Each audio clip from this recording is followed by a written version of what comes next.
அடுத்த பவுலர் வெங்கடேசனா. தலைவன் பேட்டிங்கில் மட்டும் ஆனால் பவுலிங்கில் எவ்வளவு பார்த்துருப்பேன். இந்த மேட்ச்சில் ஒரு முக்கியமான ஓவரை போட வந்திருக்காரு. 12 பாலுக்கு 24 ரன் அடிக்கணும். இந்த மேட்சை ஜெயிச்சா கேஎஃப்சிசி போல் வின்னர். ஓவரோட ஃபஸ்ட்டு பாலே கேட்சுக்கான சான்ஸ். கீப்பரும் பவுலரும் போகிறாங்க, கேட்ச் விட்டுட்டாங்க. ரன் அவுட்டும் மிஸ்ஸு. ஒரு இம்பார்ட்டண்டான டைமில் 2 ரன் கொடுத்துருக்காங்க.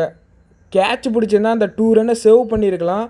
பட் பேட்டிங் டீம் ஒரு நல்ல ரன்னிங்.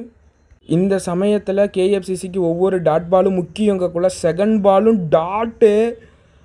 ஃபஸ்ட்டு பால் ஒரு 2 ரன்னுக்கு அப்புறம் ஒரு நல்ல கம்பேக் பவுலர்கிட்ட இருந்து வெங்கடேசன்னா இந்த மாதிரி முக்கியமான இடத்துலலாம் சூப்பராக போட்டு கொடுத்துருக்காரு.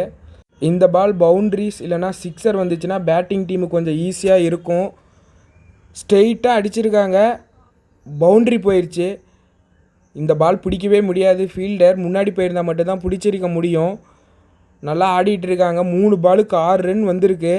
இந்த பால் சிக்ஸராக பவுண்ட்ரியாக டாட்டான்னு பார்ப்போம். மீண்டும் லெக் சைடில் அடிச்சிருக்காரு. ஃபீல்டர் இருக்காங்க. சிங்கிளுக்கான சான்ஸ் தான் இருக்குது. தயா ஒரு பெட்டர் ஃபீல்டர்கிட்ட தான் பந்து போயிருக்கு. சிங்கிள் மட்டும்தான். வெங்கடேசனா நல்லா போட்டிக்கிட்டு இருக்காரு. இந்த பால் என்னவா இருக்கும்? மீண்டும் லெக் சைடில் ஃபீல்டர்கிட்டே தான் போகுது பந்து. மீண்டும் தயாக்கிட்ட தான். மீண்டும் ஒரு சிங்கிள். ஒரு பவுண்ட்ரிக்கு அப்புறம் நல்லா போட்டிகிட்டு இருக்காரு வெங்கடேசனா.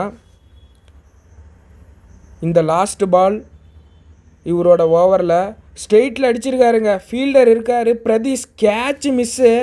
ஒரு முக்கியமான தருணத்தில் கேட்ச் மிஸ்ஸு ப்ளஸ் 1 ரன்னு. இந்த மாதிரி கேட்செல்லாம் பிடிச்சாதான் கேஎஃப்சிசி வின் பண்ண முடியும். 6 பாலுக்கு 15 ரன் அடிக்கணும். இந்த ஓவர் நல்ல ஓவருங்க. ஒரு முக்கியமான ஒரு மேட்ச்சில் வெங்கடேசனா நல்லா போட்டு கொடுத்துருக்காரு கேஎஃப்சிசிக்கு. அடுத்த பவுலர் பார்த்திங்கன்னா பிரதீஷ். கேட்ச் மிஸ் பண்ண பிரதீஷே தான் இப்போ போட வந்திருக்கான். 6 பாலுக்கு 15 ரன் அடிக்கணும். பார்ப்போம் என்ன ஆகுதுன்ட்டு மேட்ச்.